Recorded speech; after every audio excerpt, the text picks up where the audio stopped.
Donc, encore une fois, bonsoir tout le monde et bienvenue à cette rencontre ce soir sur les études de conversion. Donc, ce soir, on va continuer avec la deuxième étude qui est connaître Jésus ou tout simplement Jésus. Donc, avant de commencer avec l'étude, d'entrer d'emblée dans l'étude, j'aimerais qu'on fasse un petit retour sur la semaine dernière. OK? Donc, rappelons-nous que la semaine dernière, on a parlé de la bonne approche à avoir, la bonne méthodologie à avoir. Donc, quels sont les éléments que vous avez retenus du partage qu'on a eu la semaine dernière?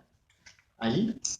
Je peux le dire en anglais ou est-ce que... Comme tu veux. OK, Oui. but juste pas avoir une formule fixe pour chaque personne, puis adapter à la personne où il ou elle est sur son chemin de la lecture. Oui. Amen. Bon point. Donc, encore une fois, se rappeler que tout le monde n'a pas le même vécu. Donc, il faut avoir l'humilité, la flexibilité de changer la formule. Okay? On met notre foi pas dans la formule, mais en Dieu. Okay? On laisse l'esprit nous guider, l'esprit nous diriger. Donc, la formule est un outil. Il faut chercher à identifier là où chaque personne est rendue dans son cheminement spirituel, puis accompagner la personne à partir de ce point là où elle est rendue. OK? Quoi d'autre? Karen?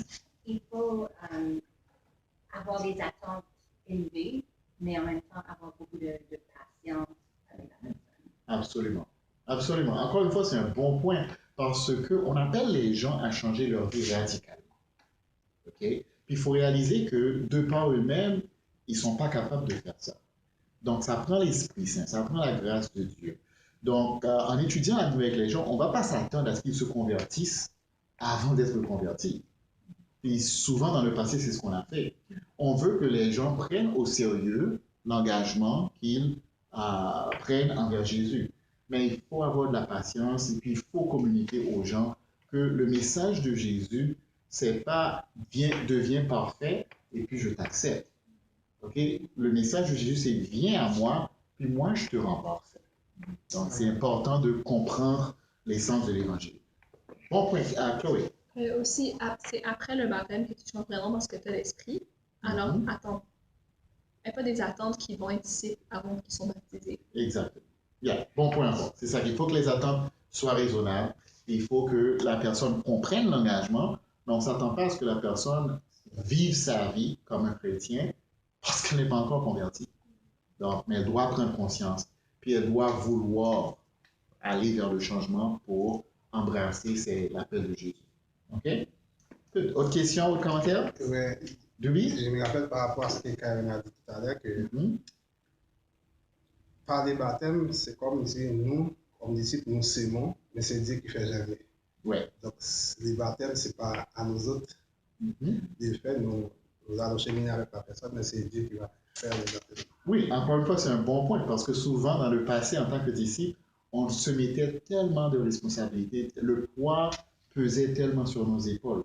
C'est comme, nous allons rencontrer la personne, nous allons persuader la personne, nous allons transformer la personne, puis si ça ne marche pas, puis parfois on se sent coupable que c'est sa faute, c'est notre faute à nous. Et ce qu'on a vu la semaine dernière, c'est qu'il faut réaliser qu'on est tout simplement des collaborateurs de Dieu. Dieu, c'est lui le maître de l'ouvrage, puis nous, on est tout simplement des ouvriers. Et on est là pour accompagner Dieu et collaborer avec lui. Donc, il faut laisser la place à l'Esprit, il faut laisser la place à Dieu pour qu'il puisse accomplir son œuvre. On est ses instruments, on est ses outils. OK? I just have Ali? a question. Okay, so can we let go of this idea where people got stuck on the words of baptizing them? You know, where it says, go and make disciples and baptize them, and people would really fixate in the past on the fact that, see, they're practically disciples. Yep. They're walking like disciples. All you have to do is stick them in the water. OK. Can we let that go? Ça, encore une fois, c'est une mauvaise interprétation. Moi, j'ai toujours lu comme ça, puis nos églises ont toujours lu comme ça. Allez, faites des disciples, les baptisant au nom du Père, du Fils et du Saint-Esprit, et leur enseignant à observer tout ce que je vous ai prescrit. Donc, on a toujours interprété d'une façon linéaire. Tu fais les disciples, première étape, tu les baptises, deuxième étape, tu leur enseignes à observer tout ce que Jésus a prescrit, troisième étape. Puis, dans le contexte du passage, et puis dans le grec, c'est pas comme ça que ça se dit. Dans le grec, je me rappelle pas des mots grecs, je pense que c'est matoutéo, mais l'idée, c'est que tu vas faire des nations des disciples en les baptisant. Donc, c'est pas un processus de 3 étapes. Jésus est en train de dire, va faire des nations des disciples, les baptisant et continuer de leur enseigner. Donc, évidemment, ça ne veut pas dire qu'on n'a aucune attente avant de baptiser quelqu'un. Mais l'idée, ce n'est pas qu'ils deviennent des disciples, ensuite on les baptise. L'idée, c'est qu'on les baptise, ça fait partie du processus de leur faire devenir des disciples. OK? Puis encore une fois, ce n'est pas toutes nos églises qui ont fait le shift, mais il y en a plusieurs qui commencent à faire ce shift. OK? Puis c'est ça le défi. Il y a certaines églises qui vont être permissives. C'est-à-dire que n'importe qui peut être chrétien, il n'y a vraiment pas de standard, n'importe qui peut se faire baptiser, on vit comme on veut, la grâce de Jésus, la grâce de Dieu est merveilleuse. OK? Oui, c'est vrai, la grâce de Dieu est merveilleuse, mais ça prend un engagement, ça prend une responsabilité aussi d'action, d'agir, de se comporter d'une certaine façon.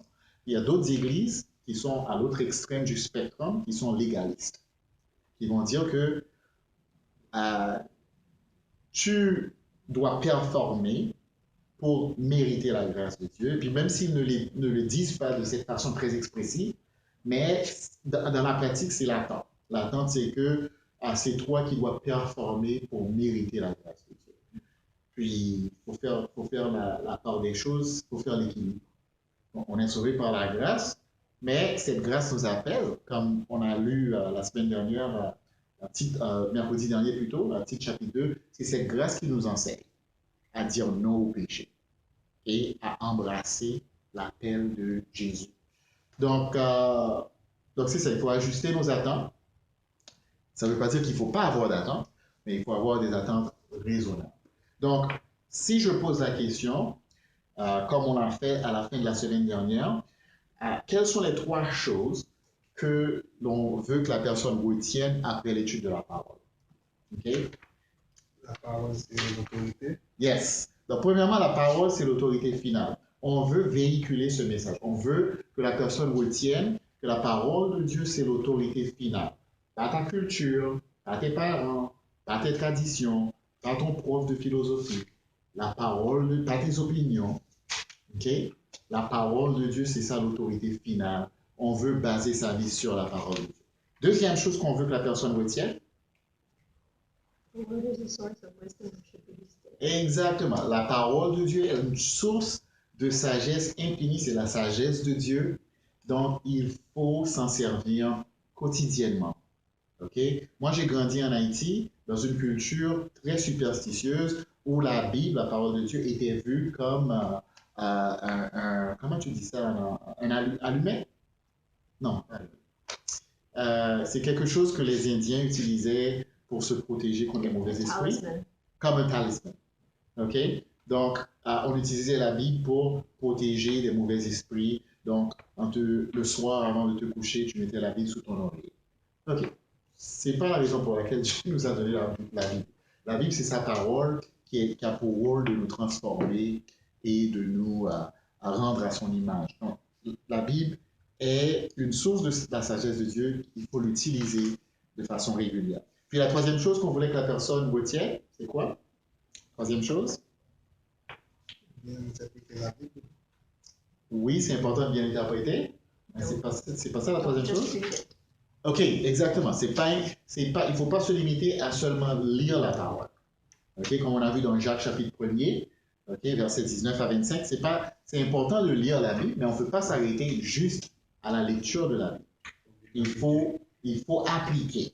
Il faut méditer sur ce qu'on lit, puis il faut appliquer. Si la personne, à la suite de l'étude, retient ces 3 choses, voilà, travail accompli. OK? Elle va arriver à développer des convictions. Puis si elle décide de mettre ces choses en pratique, encore mieux. Donc, c'est ça l'idée. OK? Est-ce qu'il y a des questions par rapport à ça? Cool. Donc, aujourd'hui, on va faire la prochaine étude qui s'intitule Jésus. Encore une fois, on suit le modèle des études de Chicago. la série d'études de conversion. C'est à vous de décider et puis vous allez avoir plus de... Votre intuition va être plus aiguillée avec le temps, vous aurez plus de sagesse, vous aurez plus d'expérience. En étudiant la Bible avec certaines personnes, vous allez pouvoir décider est-ce que l'étude de Jésus, c'est la bonne étude à faire après la parole ou est-ce qu'il faudrait passer à une autre étude. Donc, encore une fois, il y a une formule, il y a un ordre dans les études, mais c'est à vous de décider, OK, je vous donne un exemple. On étudie la Bible avec quelqu'un, la personne a fait la parole, puis la personne a encore des doutes que la Bible est la parole de Dieu. Donc, peut-être que vous allez vous dire, au lieu de passer à une autre étude, peut-être qu'on va encore lire quelques passages sur la parole. On va discuter encore pour essayer d'identifier c'est quoi ces obstacles et pour aider la personne à franchir le seuil de l'incrédulité pour qu'elle puisse arriver à avoir la foi dans la parole.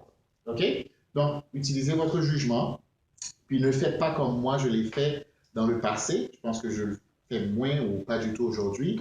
Souvent, on étudiait la Bible avec les gens et puis on voulait aller vite. OK? Donc, la parole, prochaine étude. Jésus, prochaine étude. Péché. Puis, c'est pas comme ça que la conversion se passe. On veut s'assurer que la personne est en train de suivre. OK? Qu'elle est en train de suivre, qu'elle est en train de comprendre, et qu'elle est en train de cheminer spirituellement. OK? Donc, on va faire l'étude de Jésus. Est-ce que quelqu'un pourrait me dire pourquoi on fait cette étude? Quel est l'objectif en faisant cette étude avec la personne qui cherche à avoir une relation avec Dieu? C'est quoi le but de l'étude? OK? Mais je ne sais pas, parce qu'il y a plusieurs versions, donc je regarde plus cette version-là. Mais pour moi, à l'origine, l'étude de Jésus, ce que ça a fait pour moi, c'était de tomber en amour avec Jésus. Yeah. De vouloir suivre cet homme. Yes. Yeah. Et puis Je sais qu'il y a des études de Jésus qui sont mieux. C'est mieux pour ça que d'autres. Absolument. Puis pour moi, c'est la même chose aussi. Donc, l'étude de Jésus, en fait, c'est un peu prétentieux et même ambitieux de dire qu'on va parler de Jésus. On va faire une étude pendant 1 heure, puis qui va tout révéler sur Jésus. L'apôtre Jean nous dit que si ils avaient enregistré tout ce que Jésus avait fait, le monde serait trop petit pour contenir le nombre de livres qui auraient été écrits. Donc, on ne peut pas parler de Jésus de façon exhaustive en 1 heure. Okay? Cependant, le but de l'étude, c'est on partage quelques passages bien choisis pour communiquer à la personne que Jésus était à la fois humain et à la fois divin. Jésus était la parole de Dieu incarnée, le logos, la sagesse de Dieu. Mais il était aussi humain. Souvent, les gens, religieux ou pas, ont des idées préconçues sur Jésus. Puis ton objectif en faisant l'étude de Jésus, c'est de communiquer à cette personne que Jésus était Dieu, mais qu'il était homme, et il s'est fait chair à cause de son amour pour l'humanité. L'impact que tu veux avoir sur la personne en partageant cette étude avec elle, c'est comme qui a dit qu'elle tombe en amour avec Jésus. Je partage mon exemple personnel. J'ai grandi de façon religieuse, j'allais à l'église, je lisais la Bible, j'avais entendu parler de Jésus. Mais en étudiant la Bible, en lisant les évangiles, en écoutant les gens m'enseigner sur Jésus, il y a quelque chose qui s'est produit au niveau de mon cœur. Il y a eu un déclic. Mes yeux se sont ouverts. J'ai vu Jésus comme je ne l'avais jamais vu auparavant. Puis en Jésus, j'ai trouvé le modèle, le héros que je cherchais toute ma vie. Je me suis dit, voilà la personne que je voulais suivre. Voilà la personne que je voulais imiter. Donc c'est ça le but de l'étude, c'est de communiquer à cette personne que Jésus était quelqu'un d'incroyable. Quelqu'un de tellement élevé dans son standard de vie, dans ses éthiques, dans sa morale, dans ses convictions, mais quelqu'un de tellement proche de nous aussi, à cause de son amour et à cause de son humilité. Donc, on veut que la personne tombe en amour avec Jésus. Est-ce que c'est logique? Est-ce que c'est clair? Yeah? OK. Donc, souvent, j'introduis l'étude en demandant à la personne que pensez-vous de Jésus? Okay? Que penses-tu de Jésus? Qu'est-ce que le nom Jésus te dit? Donc, et je commence avec le passage dans Matthieu 16, commençons au verset 13. On va lire ce passage ensemble. Matthieu 16, verset 13. OK? Donc, comme on l'a dit la semaine dernière, donc vous faites la deuxième étude avec la personne, vous êtes peut-être chez elle, ou elle est venue chez vous, ou sinon vous êtes dans un petit café ou quelque part tranquille, où il y a moins de distractions, c'est moins bruyant, donc vous êtes capable de, en toute tranquillité, d'échanger avec la personne. Ensuite, c'est bon de vous faire accompagner par un autre disciple, parce que ça permet à la personne de développer d'autres liens, okay, de développer d'autres relations. Puis la personne peut prendre des notes aussi. Sinon, vous pouvez lui envoyer les notes à l'avance, avant l'étude. Donc, c'est quelque chose que moi, je fais de plus en plus. Donc, Matthieu 16, verset 13, Jésus se rendit dans la région de Césarée de Philippe. Il interrogea ses disciples. Que disent les gens au sujet du Fils de l'homme? En parlant de Jésus. Qui est-il d'après eux? Ils répondirent, pour les uns, c'est Jean-Baptiste. Pour d'autres, Élie. Pour d'autres encore, Jérémie ou un autre prophète. Et vous, leur demanda-t-il, qui dites-vous que je suis? Simon-Pierre lui répondit, tu es le Messie, le Fils du Dieu vivant. Donc là, on montre à la personne que clairement, même à l'époque de Jésus, il n'y avait pas de consensus. Les gens, Jésus était le sujet de vifs débats. Les gens pensaient qu'il était un prophète, d'autres pensaient qu'il était la réincarnation de Jean-Baptiste, d'autres pensaient qu'il était un faux prophète ou qu'il était fou. Donc il y avait plusieurs idées divergentes par rapport à Jésus. Puis j'aide la personne à réaliser qu'il y en a de même aujourd'hui. Il n'y a vraiment pas de consensus sur l'identité de Jésus. Mais chaque personne doit choisir pour elle-même ce qu'elle va faire de Jésus. Donc, encore une fois, là, tu demandes à la personne, que penses-tu de Jésus? Quelle est ton opinion? Quelle est ta conviction sur Jésus? OK?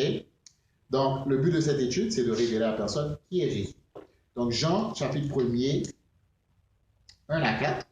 Donc, Jean 1, 1 à 4. C'est le tout premier chapitre de l'évangile de Jean. Puis Jean commence son évangile en disant, « Au commencement était celui qui est la parole de Dieu. Il était avec Dieu, il était lui-même Dieu. Au commencement, il était avec Dieu. Dieu a tout créé par lui. Rien de ce qui a été créé n'a été créé sans lui. En lui résidait la vie, et cette vie était la lumière des hommes. La lumière brille dans les ténèbres, et les ténèbres ne l'ont pas étouffé ou ne l'ont pas reçu. » Il faut admettre que c'est un passage qui n'est pas facile à comprendre, à en saisir le sens.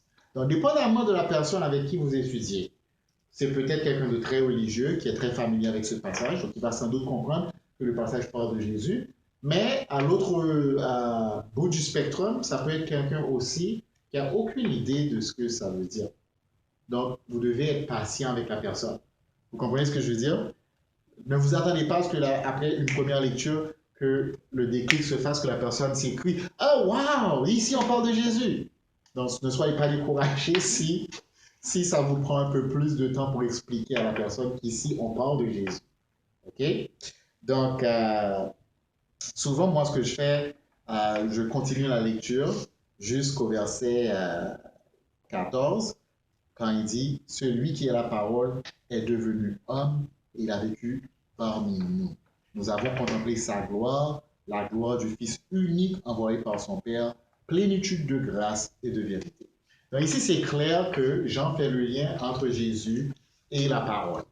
Donc, c'est un peu difficile dans le texte français parce que la parole, ça veut dire quoi? Ça veut dire une parole prononcée, ça veut dire un mot, alors que dans le grec, ici, c'est logos, qui veut dire sagesse, qui veut dire parole, mais qui a plus le sens de la sagesse de Dieu. Okay? Donc là, j'explique à la personne clairement que Jésus était avec Dieu même avant la création. Surtout si vous étudiez avec un musulman ou quelqu'un qui ne croit pas que Jésus a une nature divine. Donc là, c'est un bon passage pour expliquer que ce que la Bible, le témoignage biblique nous dit que Jésus était avec Dieu avant la création. Jésus n'a pas été créé. Jésus est sans commencement et sans fin. Il est l'alpha et l'oméga. Il est de nature divine. Mais il s'est fait homme. Donc il était à la fois Dieu et homme, divin et humain. OK? En fait, Jean dit que nous avons vécu avec lui, nous l'avons touché, nous l'avons entendu, nous avons marché avec lui. Donc, c'est important de bien comprendre l'identité de Jésus. Autre point important, si on va regarder dans Matthieu 4, versets 23 à 25. Matthieu 4, 23 à 25. Puis la raison pour laquelle on met l'emphase sur l'identité de Jésus, c'est parce que plusieurs personnes vont être d'accord que Jésus a existé, mais ils vont dire que Jésus, pour moi, c'est un philosophe, ou un sage, ou un prophète, comme Mohamed, un sage comme Bouddha. Donc, ils vont faire cette comparaison-là. Puis c'est important de leur faire comprendre que Jésus n'est pas du tout dans la même catégorie que ces gens-là. On n'est pas en train de dire que Mohamed n'était pas un homme remarquable ou Bouddha. C'est pas ce qu'on est en train de dire. On est en train de dire que Jésus n'est pas du tout dans la même catégorie que ces hommes. En fait, il est dans une catégorie à part. Il n'y a personne comme lui. Personne comme lui. Donc, dans Matthieu 4, versets 23 à 25, Matthieu 4, 23 à 25, Matthieu nous dit que Jésus parcourait toute la Galilée. Il enseignait dans la synagogue, proclamait la bonne nouvelle du royaume des cieux et guérissait les gens de toute maladie et de toute infirmité. Bientôt, on entendit parler de lui dans toute la Syrie.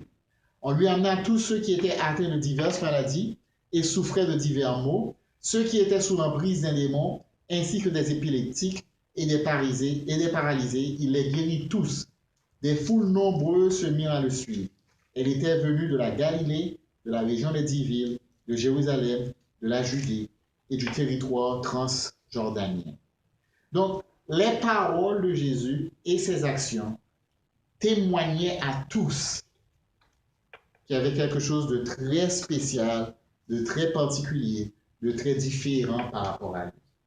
Okay? Jésus a fait des choses que nul autre au monde ne faisait. Donc, c'est important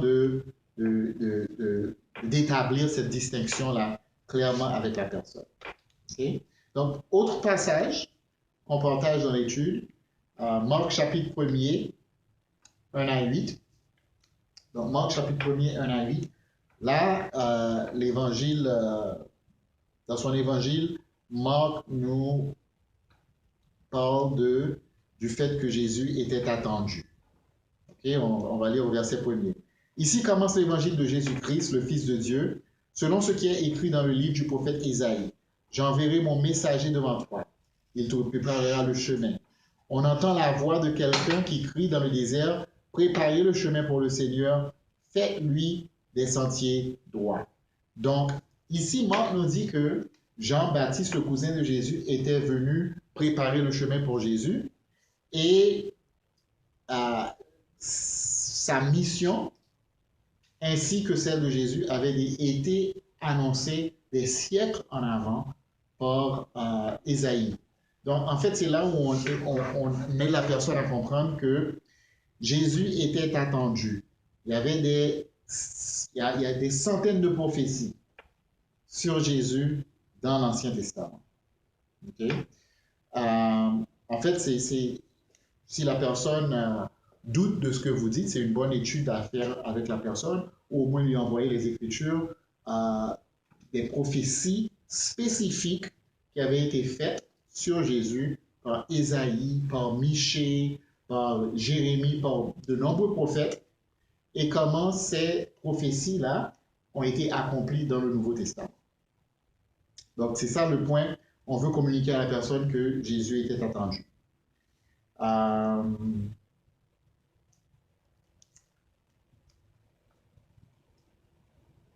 Donc, une question que je pose à la personne pour l'aider à comprendre, la mettre dans le contexte, puis l'aider à comprendre ce que l'auditoire de Jean le Baptiste vivait en écoutant son message. Les gens connaissaient les prophéties qui annonçaient la venue de Messie. Ils attendaient des siècles.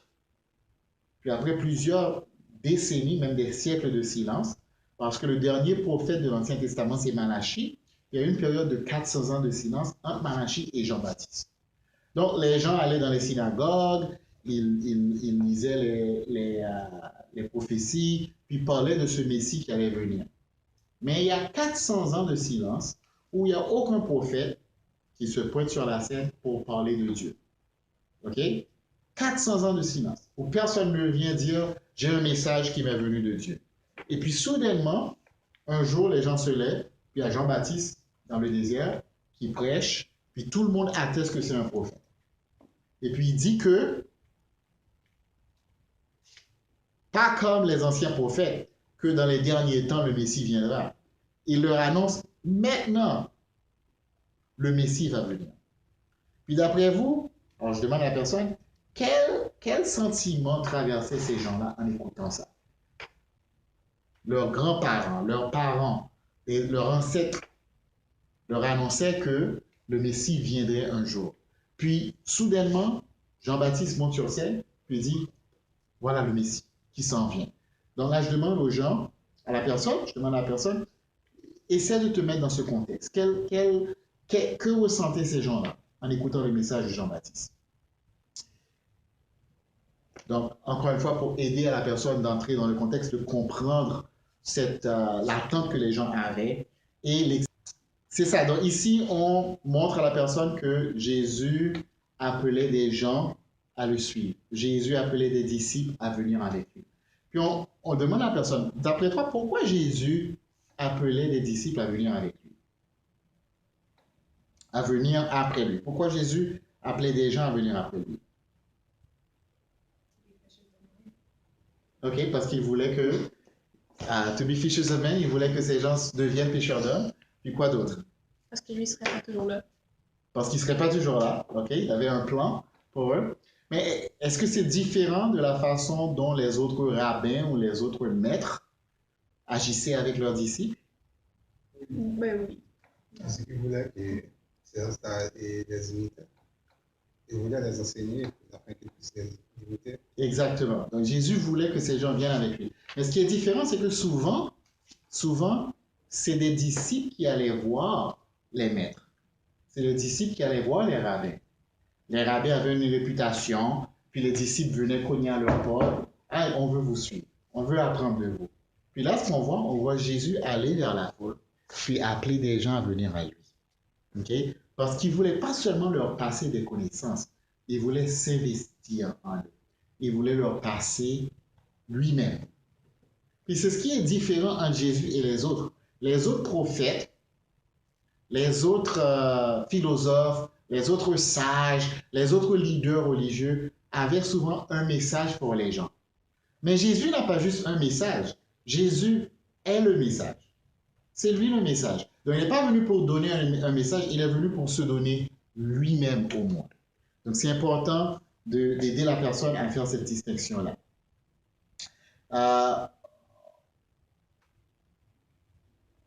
Donc là, on explique aussi à la personne comment la vie de Jésus et ses enseignements inspiraient les gens à le suivre.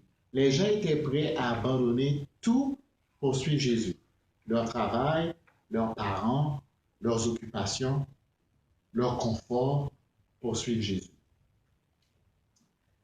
Qu'est-ce qui pousserait quelqu'un à tout abandonner pour suivre un autre homme? C'est une question que tu poses à la personne. On regarde un autre passage dans Matthieu 7, 24 à 29. Matthieu 7, 24 à 29.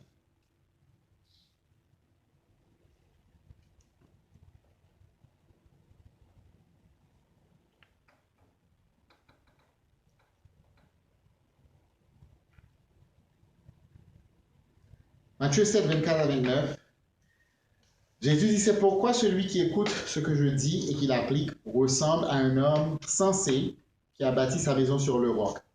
Il a plu à verse, les fleuves ont débordé, les vents ont soufflé avec violence et ils se sont déchaînés contre cette maison. Elle ne s'est pas effondrée car ses fondations reposaient sur le roc. Mais celui qui écoute mes paroles sans faire ce que je dis ressemble à un homme assez fou pour construire sa maison sur le sable. Il a plu à verse, les fleuves ont débordé, les vents ont soufflé avec violence et ils se sont déchaînés contre cette maison. Elle s'est effondrée et sa ruine a été complète. Verset 28. Quand Jésus eut fini de parler, les foules étaient profondément impressionnées par son enseignement, car il parlait avec une autorité que n'avaient pas leurs spécialistes de la loi. Encore une fois, la Bible nous dit que les gens étaient frappés par l'enseignement de Jésus. Et là, on demande à la personne, qu'est-ce qui frappait les gens dans l'enseignement de Jésus ou dans sa manière d'enseigner? Qu'est-ce qui frappait les gens? Que pensez-vous? La Bible dit son autorité, mais pas comme les Parisiens. Alors, on n'est pas. Oh, mais moi, je suis pas sûre ce que ça veut dire, OK. mais je sais qu'il parlait avec une certaine Avec autorité. Ouais, OK. mais pas comme les Parisiens. Pas comme les pharisiens. En fait, les pharisiens, lorsque les gens venaient vers les pharisiens, puis lorsqu'ils soit cherchaient des conseils ou des instructions, les pharisiens parlaient surtout en partageant leur interprétation de ce qui avait été écrit. Ils partageaient leur interprétation des prophéties, de la loi. Ils interprétaient la loi.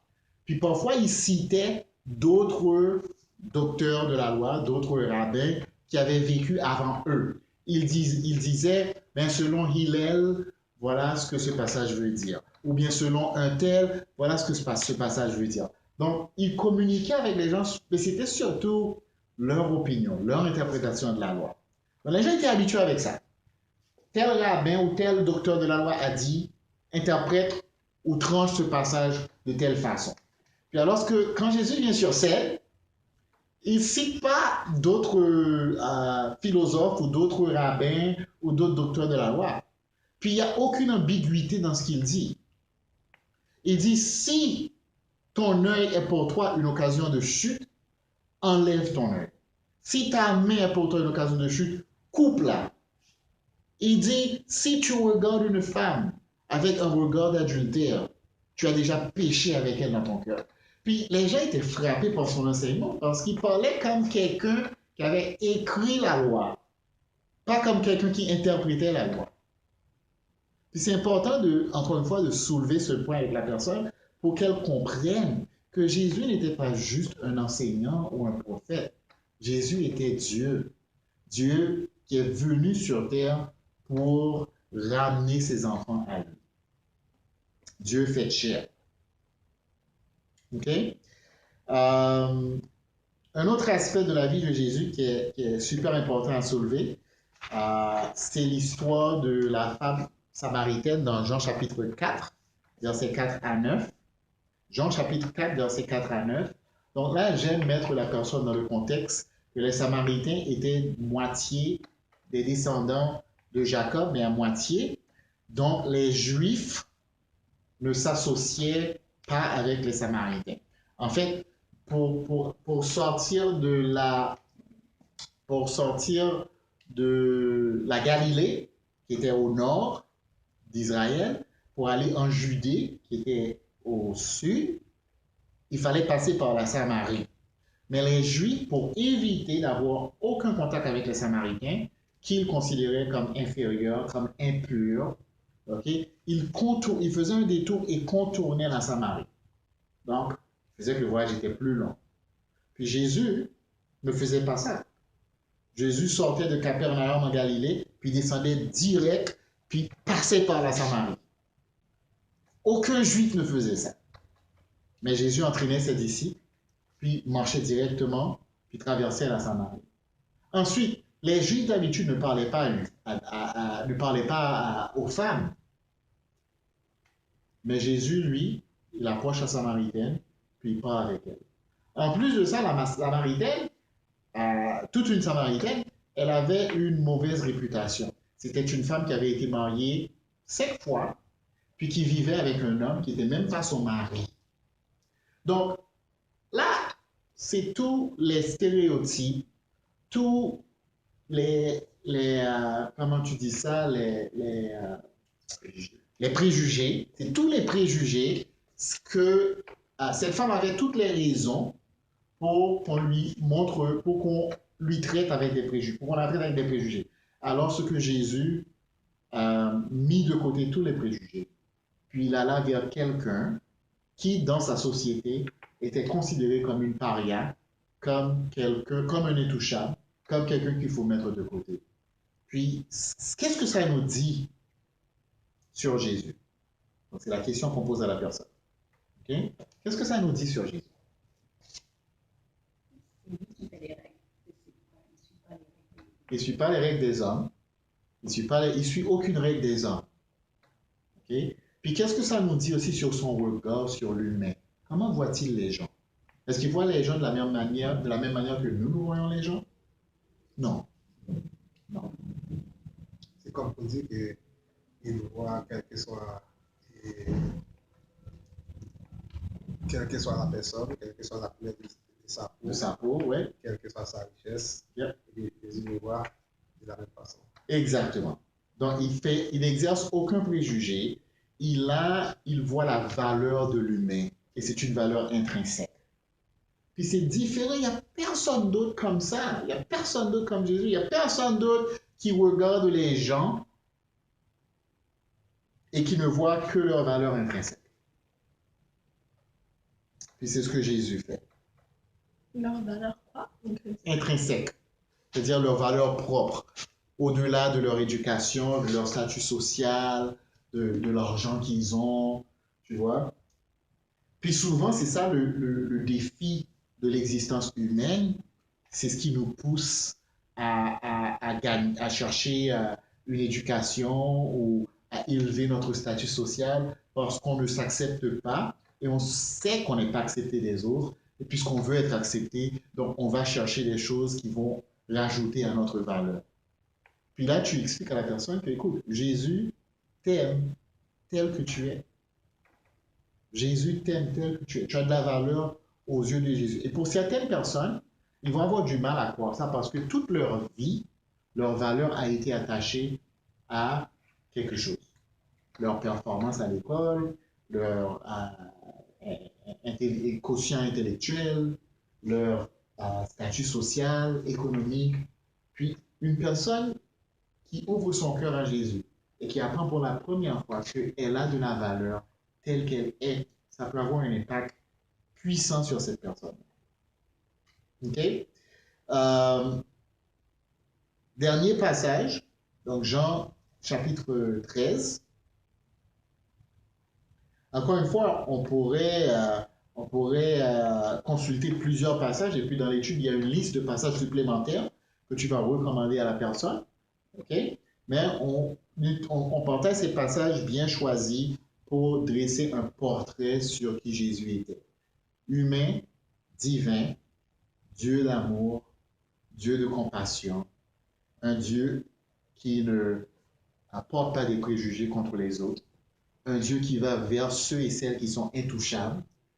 Les enfants étaient considérés comme des êtres inférieurs de la société, moins importants, puis on voit que Jésus consacre son temps aux enfants. On voit Jésus qui touche les gens que personne ne toucherait, les lépreux, les malades, les handicapés, les invalides. On voit Jésus aller vers les pauvres. En fait, on pourrait même dire en étudiant sa vie et son ministère qu'il a un faible pour les pauvres et pour les faibles. On voit qu'il va particulièrement vers ces gens-là, qui est complètement contraire à notre vision du monde. Il a une vision complètement contraire à la nôtre.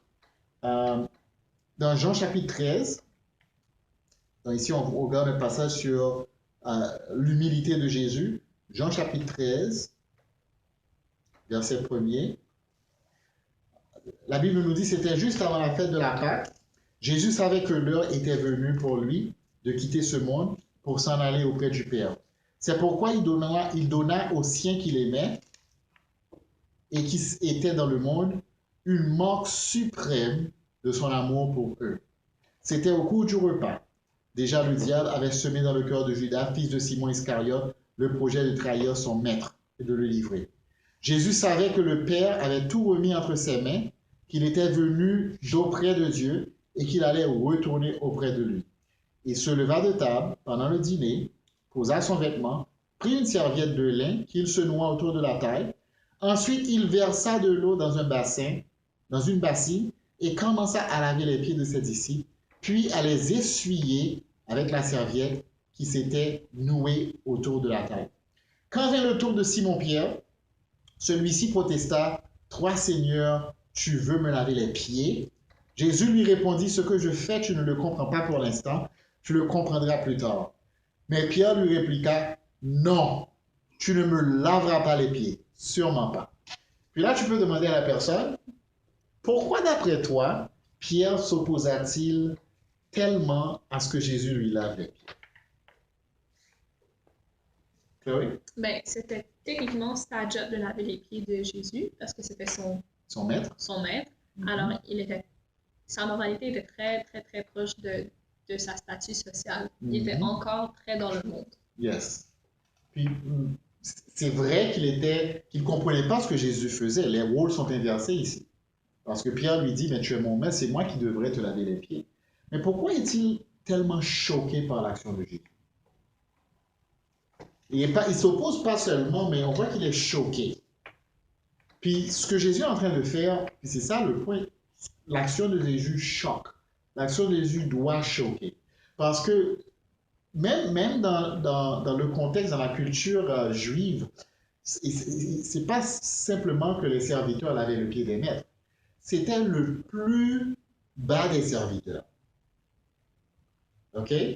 C'est pas juste le serviteur qui lavait le pied de ses maîtres. C'est les petits domestiques, les serviteurs le plus bas dans le statut social, qui avaient la responsabilité de laver les pieds des invités. Donc, les gens, lorsqu'ils venaient chez vous, vous pratiquiez l'hospitalité, vous êtes un juif, vous invitez les gens à venir chez vous. Les gens reviennent d'un long voyage, les chemins sont très poussiéreux, ils ont de la poussière partout. Puis les gens ne s'assiedent pas à table comme nous on le fait, ils s'inclinaient plutôt. Donc, avant de s'incliner, de passer à table, il y avait des serviteurs, mais les serviteurs les plus bas qui venaient avec un bassin pour laver le pied des invités. Puis Jésus, le maître, joue ce rôle-là. Pas juste un rôle de serviteur, mais un rôle de serviteur le plus ignoble. Puis les disciples se disent, voyons donc, qu'est-ce que tu fais comme ça? Puis Jésus, après leur avoir lavé les pieds, au verset 13, il dit, vous m'appelez Maître et Seigneur, et vous avez raison quand je le suis. Si donc moi, le Seigneur et le Maître, je vous ai lavé les pieds, vous devez vous aussi vous laver les pieds les uns les autres. Je viens de vous donner un exemple pour qu'à votre tour, vous agissiez comme j'ai agi envers vous. C'est un passage tellement riche, il y a tellement de choses à apprendre. Qu'est-ce que Jésus nous enseigne à travers ce passage? Ou à travers cette action? Son humilité. Son humilité. OK? Les gens de l'époque ne pouvaient pas concevoir d'un Dieu, et les Juifs et les non-Juifs, d'un Dieu qui s'humilierait auprès de ses enfants, auprès de ses serviteurs. Rappelez-vous que dans l'image, dans la tête des Juifs, l'image du Dieu de l'Ancien Testament, c'est un Dieu d'amour, mais un Dieu de sévérité, un Dieu qui est tellement saint qu'on ne peut même pas s'approcher de lui. Puis Jésus, Dieu fait homme, non seulement est quelqu'un duquel on peut s'approcher, mais quelqu'un qui va s'humilier, se mettre à genoux, puis laver le pied de ses disciples, laver les pieds de ses disciples. Donc là, il nous communique son humilité et son amour. Quoi d'autre? Qu'est-ce qu'il nous communique à travers cette action-là? Un peu la fraternité. Yes. La façon d'agir les uns avec les autres, la façon de voir le monde. Il nous donne un nouveau paradigme. Parce qu'on vit dans un monde, puis c'est la même chose à l'époque aussi, où les gens cherchaient à faire quoi? À s'abaisser ou à s'élever? Les gens cherchaient à s'élever. Les gens voulaient s'élever dans la société. Les gens voulaient avancer dans la société. Les gens ne voulaient pas s'abaisser. Les gens voulaient devenir autosuffisants et avoir des serviteurs, pas être serviteurs. Puis Jésus leur montre une nouvelle façon de voir le monde. Il leur dit, Dieu est un Dieu qui sert. Puis Dieu désire que vous vous serviez les uns les autres. Puis en étudiant la Bible avec la personne sur l'exemple de Jésus, tu l'aides à comprendre que avoir une relation avec Jésus, c'est bien plus que être quelqu'un de religieux qui va à l'église. C'est une nouvelle façon de voir le monde, c'est une nouvelle façon de voir ta vie. C'est une nouvelle façon d'interagir avec le monde. Ensuite, tu partages tu lui donnes des passages supplémentaires comme le Sermon sur la montagne, Matthieu 5 à 7, chapitre 5 à chapitre 7, Jean 3, 14 à 17. La Bible nous dit que Jésus est venu sauver le monde. Alors, il y a plein d'autres passages dans les notes que je peux vous envoyer. Mais la question finale que tu poses à la personne, 2 questions. Je dirais premièrement, qu'est-ce qui te frappe en regardant ces passages? En regardant ces passages avec toi, qu'est-ce qui t'a frappé? Quelles sont les choses qui te sautent aux yeux? Quelles sont les choses qui t'interpellent sur la personne de Jésus, sur le caractère de Jésus? Ensuite, question finale, pour revenir à la question qu'on a posée dès le début.